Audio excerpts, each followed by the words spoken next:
Having a child diagnosed with cancer is one of the most devastating things that can happen to a family.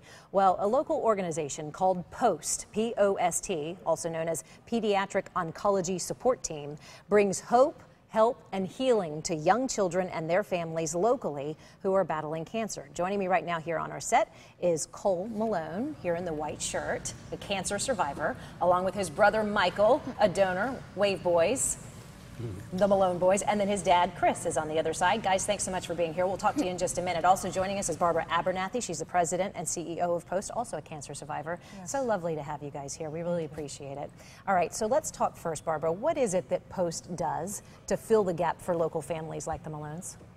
We provide a high level of intense, comprehensive services for families. We do counseling, we do case management, we pay bills, and we walk with families through the darkest time of their lives to make sure that they get through the journey with that help and that hope and that love. Chris, I was talking to you earlier right before our interview, and you said really, and you can just look right here at me, you know, you said earlier without POST, they were the things that were so important, but you had to laser focused on Cole's recovery at the time, so they kind of stepped in and filled that gap. Yes. So we'll talk more about POST in a minute, because you're trying to raise some money for an 18-year-old, a young lady locally, and we'll be talking about an event going on this weekend, this important work you're doing. Tell me about Cole's story and how Michael helped.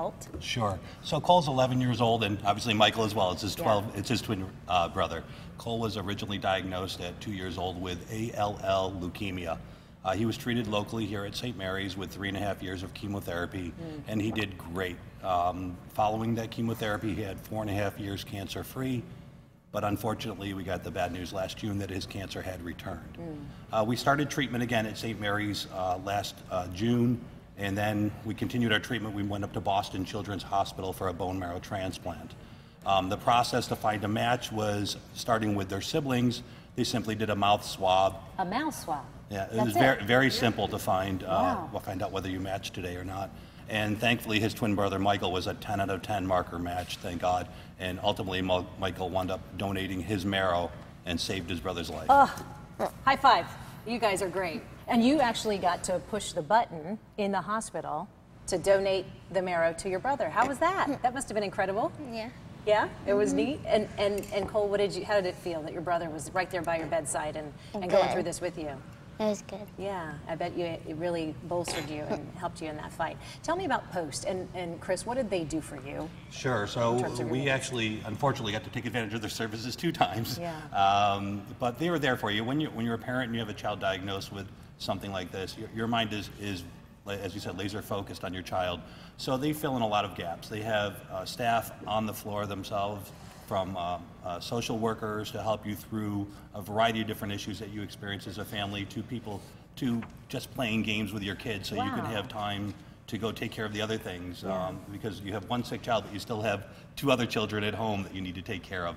So they provide a lot of those services, and they also directed us to a number of different resources that we could utilize from a financial standpoint to assist you with a number of different ongoing needs. So Barbara, you are hard at work right now. You've helped the Malone family in the past. You are hard at work right now trying to raise some money to help this 18-year-old girl locally who desperately needs a bone marrow transplant. Tell me about this.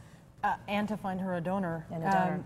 She actually was diagnosed at age 18 and has, became cancer-free, had 2 children. She has 2 small little boys, a 3-year-old and a 1-year-old, that are counting on her to stay there and be mom.